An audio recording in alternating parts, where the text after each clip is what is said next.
మనిద్దరి మధ్యలో ఏ జన్మలో ఏ తీరని రుణం ఉందో, మరెందుకు ఇంతలో ఈ బంధనం ఇన్నింతలు పెరిగిందో.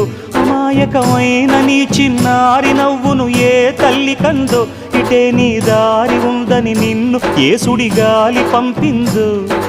పాపం పుణ్యం దేవుడికెరుక, పేదకు దొరికిన బంగారు కణిక, పాలు వెన్నాలేవని అనక ప్రేమను తాగి పెరగవెసిలక.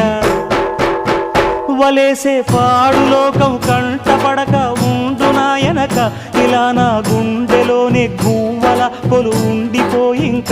ఇటే పోస్తే ఎమున్నైనా నిలేస్తానే, మరింక ఏ కీడు నివంకరాలే.